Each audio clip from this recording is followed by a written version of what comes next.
नमस्कार दोस्तों। आज मैं आपको बृहस्पतिवार की कथा सुनाने जा रही हूँ। प्राचीन समय की बात है। एक बड़ा प्रतापी तथा दानी राजा था।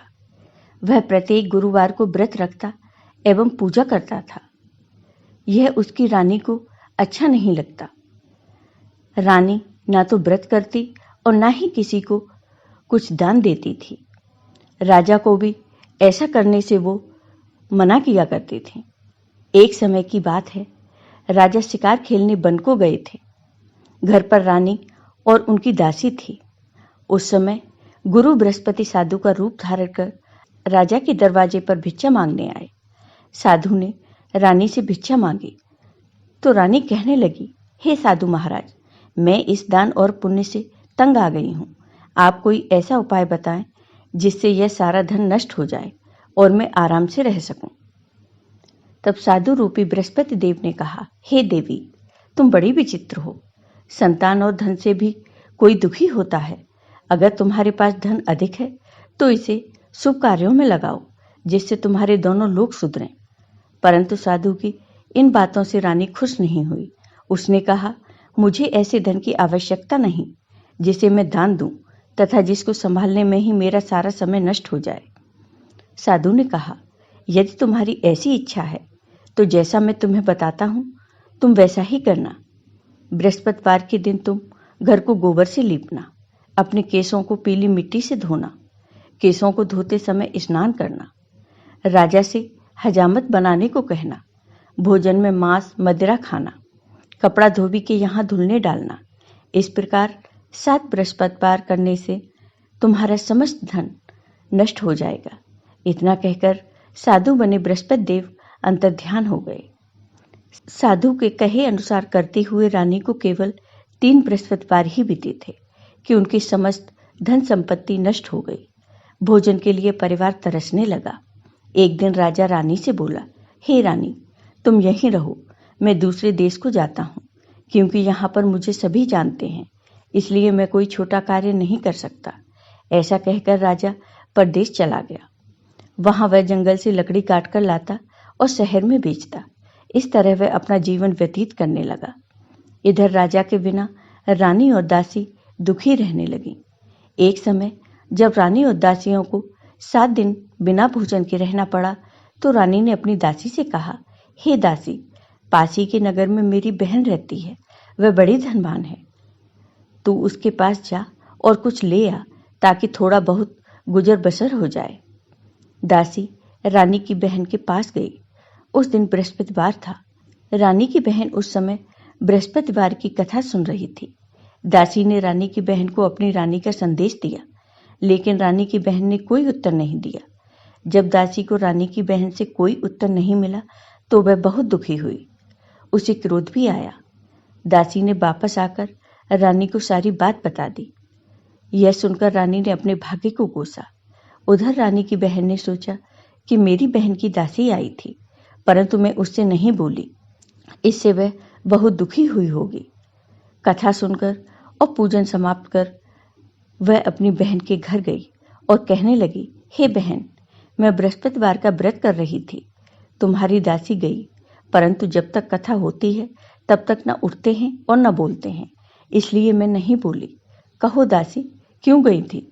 रानी बोली, बहन, हमारे घर अनाज नहीं था। ऐसा कहते कहते रानी की आंखें भर आईं। उसने दासियों समेत भूखा रहने की बात भी अपनी बहन को बता दी। रानी की बहन बोली, बहन देखो, बृहस्पति देव भगवान सबकी मनोकामना पूर्ण करते हैं। देखो, शायद तुम्हारे घर में अनाज रखा हो। यह सुनकर दासी घर के अंदर गई तो वहां उसे एक घड़ा अनाज का भरा मिल गया। उसे बड़ी हैरानी हुई, क्योंकि उसने एक एक बर्तन देख लिया था। उसने बाहर आकर रानी को बताया। दासी रानी से कहने लगी, हे रानी, जब हमको भोजन नहीं मिलता तो हम व्रत ही तो करते हैं, इसलिए क्यों न इनसे व्रत और कथा की विधि पूछ ली जाए, हम भी व्रत किया करेंगे। दासी के कहने पर रानी ने अपनी बहन से बृहस्पतिवार व्रत के बारे में पूछा। उसकी बहन ने बताया, बृहस्पतिवार के व्रत में चने की दाल और मुनक्का से भगवान विष्णु का केले की जड़ में पूजन किया जाता है तथा केले की जड़ में दीपक भी जलाएं। पीला भोजन करें तथा कथा सुनें। इससे गुरु भगवान प्रसन्न होते हैं और सभी मनोकामनाएं पूर्ण करते हैं। व्रत और पूजन की विधि बताकर रानी की बहन अपने घर लौट आई। रानी और दासी दोनों ने निश्चय किया कि बृहस्पति देव भगवान का पूजन अवश्य करेंगे। 7 रोज बाद जब बृहस्पतिवार आया तो उन्होंने व्रत रखा। घुड़साल में जाकर चना और गुड़ बीन लाई तथा उसकी दाल से केले की जड़ तथा भगवान विष्णु का पूजन किया। अब पीला भोजन कहाँ से आए? दोनों बड़ी दुखी हुई, परंतु उन्होंने व्रत किया था, इसलिए बृहस्पति देव भगवान प्रसन्न थे। एक साधारण व्यक्ति के रूप में वे 2 थालों में सुंदर पीला भोजन लेकर आए और दासी को देकर बोले, हे दासी, यह भोजन तुम्हारे लिए और तुम्हारी रानी के लिए है, इसे तुम दोनों ग्रहण करना। दासी भोजन पाकर बहुत प्रसन्न हुई। उसने रानी को सारी बात बताई। उसके बाद से प्रत्येक बृहस्पतिवार को गुरु भगवान का व्रत और पूजन करने लगी। बृहस्पति भगवान की कृपा से उनके पास धन हो गया, परंतु रानी फिर पहले की तरह आलस्य करने लगी। तब दासी बोली, देखो रानी, तुम पहले भी इसी प्रकार आलस्य करती थी।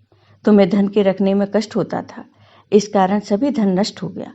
अब गुरु भगवान की कृपा से धन मिला है तो फिर तुम्हें आलस्य हो रहा है।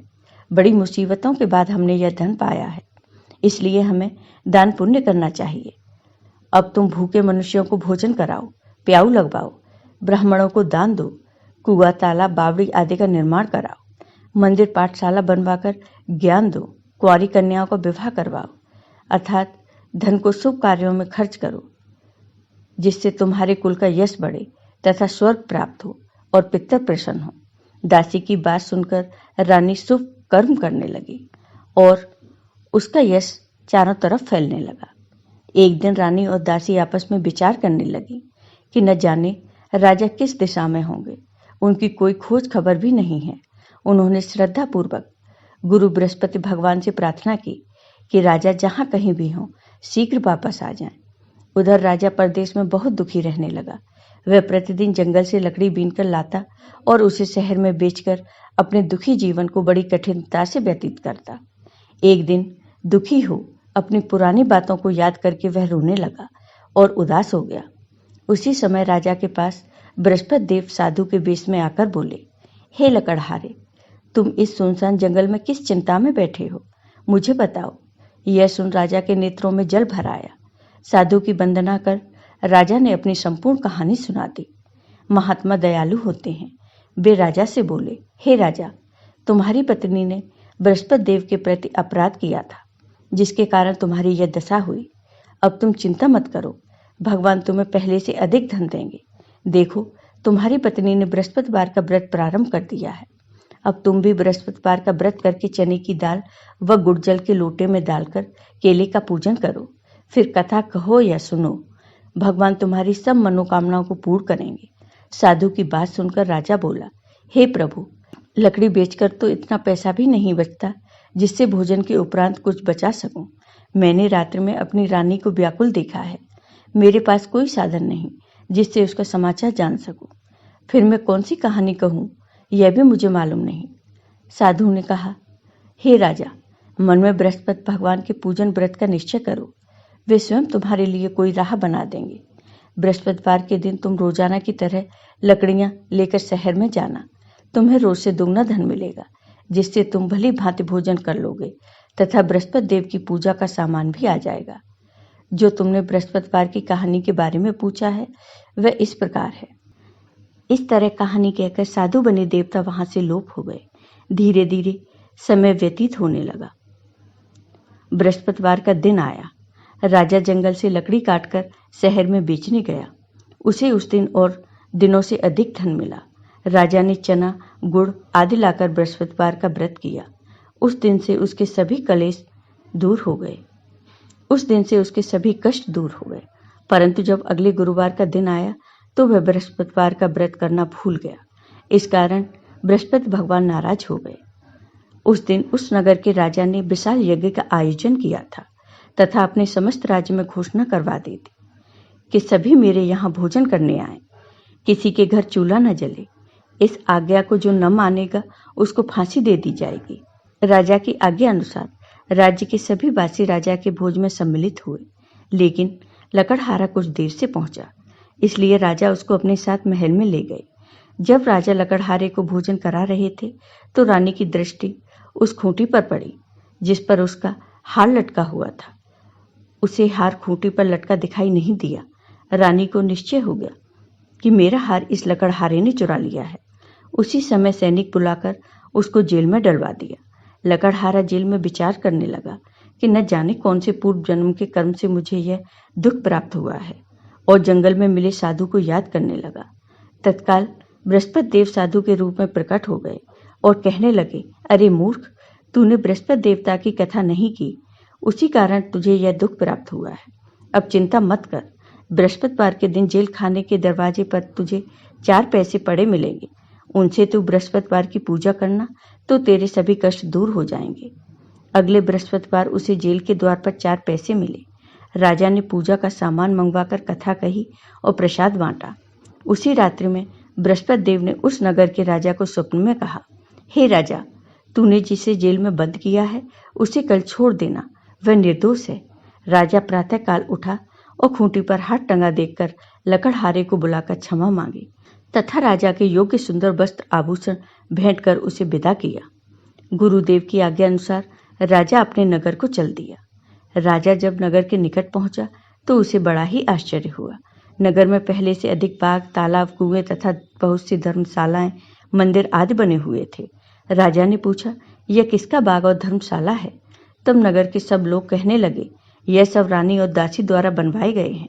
राजा को आश्चर्य हुआ और गुस्सा भी आया कि उसकी अनुपस्थिति में रानी के पास धन कहाँ से आया होगा।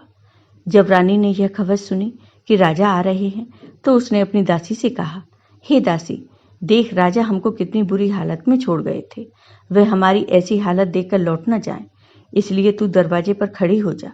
रानी की आज्ञा अनुसार दासी दरवाजे पर खड़ी हो गई और जब राजा आए तो उन्हें अपने साथ महल में ले आई।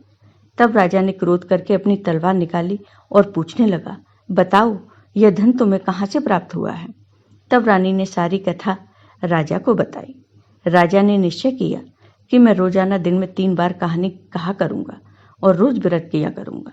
अब हर समय राजा के दुपट्टे में चने की दाल बंधी रहती तथा दिन में 3 बार राजा कथा कहते। एक रोज राजा ने विचार किया, चलो अपनी बहन के यहाँ हो आऊं। इस तरह का निश्चय कर राजा घोड़े पर सवार हो अपनी बहन के यहाँ चल दिए। मार्ग में उन्होंने देखा कुछ आदमी एक मुर्दे को लिए जा रहे हैं। उन्हें रोककर राजा कहने लगा, अरे भाइयों, मेरी बृहस्पतिवार की कथा सुन लो। वे बोले, लो, हमारा तो आदमी मर गया है, इसको अपनी कथा की पड़ी है। परंतु कुछ आदमी बोले, अच्छा कहो, हम तुम्हारी कथा भी सुनेंगे। राजा ने दाल निकाली और कथा कहानी शुरू कर दी। जब कथा आदि हुई तो मुर्दा हिलने लगा और जब कथा समाप्त हुई तो राम राम कह के वह मुर्दा खड़ा हो गया। राजा आगे बढ़ा, उसे चलते चलते शाम हो गई। आगे मार्ग में उसे एक किसान खेत में हल चलाता मिला। राजा ने उससे कथा सुनने का आग्रह किया, लेकिन वह नहीं माना। राजा आगे चल पड़ा। राजा के हटते ही बैल पछाड़ खाकर गिर गए तथा किसान के पेट में बहुत जोर से दर्द होने लगा। उसी समय किसान की माँ रोटी लेकर आई। उसने जब देखा तो अपने पुत्र से सब हाल पूछा। बेटे ने सभी हाल बता दिया। बुढ़िया दौड़ी दौड़ी उस घुड़सवार के पास पहुंची और उससे बोली, मैं तेरी कथा सुनूंगी, तू अपनी कथा मेरे खेत पर ही चलकर कहना। राजा ने लौटकर बुढ़िया के खेत पर जाकर कथा कही, जिसके सुनते ही बैल खड़े हो गए तथा किसान के पेट का दर्द भी बंद हो गया। राजा अपनी बहन के घर पहुंच गया। बहन ने भाई की खूब मेहमानी की। दूसरे रोज प्रातःकाल राजा जागा तो वह देखने लगा कि सब लोग भोजन कर रहे हैं। राजा ने अपनी बहन से जब पूछा, ऐसा कोई मनुष्य है जिसने भोजन नहीं किया हो, जो मेरी बृहस्पतिवार की कथा सुन ले? बहन बोली, हे भैया, यह देश ऐसा ही है। यहाँ लोग पहले भोजन करते हैं, बाद में कोई अन्य काम करते हैं। फिर वह एक कुमार के घर गई जिसका लड़का बीमार था। उसे मालूम हुआ कि उसके यहाँ 3 दिन से किसी ने भोजन नहीं किया। रानी ने अपने भाई की कथा सुनने के लिए कुम्हार से कहा तो कुम्हार तैयार हो गया। राजा ने जाकर बृहस्पतिवार की कथा उन्हें सुनाई, जिसको सुनकर उसका लड़का ठीक हो गया।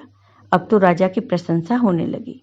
एक दिन राजा ने अपनी बहन से कहा, हे बहन, मैं अब अपने घर जाऊंगा, तुम भी तैयार हो जाओ। राजा की बहन ने अपनी सास से अपने भाई के साथ जाने की आज्ञा मांगी। सास बोली, हाँ चली जा, मगर अपने लड़कों को मत ले जाना, क्योंकि तेरे भाई के कोई संतान नहीं है। बहन ने अपने भाई से कहा, हे भैया, मैं तो चलूंगी, मगर कोई बालक नहीं जाएगा। अपनी बहन को भी छोड़कर दुखी मन से राजा अपने नगर को लौट आया।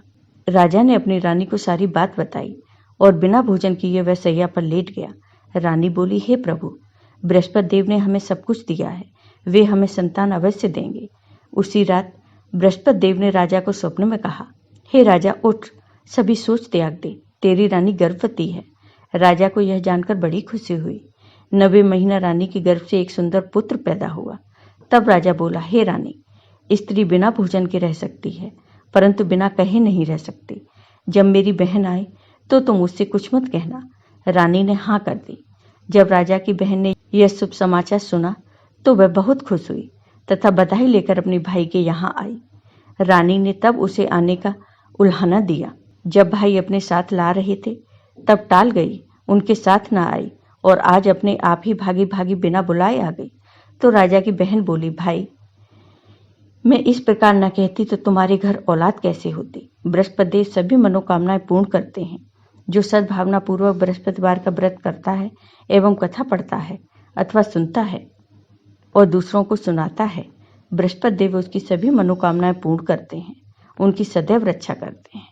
जो संसार में सद्भावना से गुरुदेव का पूजन एवं व्रत सच्चे हृदय से करते हैं, उनकी सभी मनोकामनाएं वैसे ही पूर्ण होती हैं जैसी सच्ची भावना से रानी और राजा ने बृहस्पति देव की कथा का गुणगान किया। तो उनकी सभी इच्छाएं वह बृहस्पति देव जी ने पूर्ण की। अनजाने में भी बृहस्पति देव की उपेक्षा न करें, ऐसा करने से सुख शांति नष्ट हो जाती है। इसलिए सबको कथा सुनने के बाद प्रसाद लेकर जाना चाहिए। हृदय से उनका मनन करते हुए जयकारा बोलना चाहिए।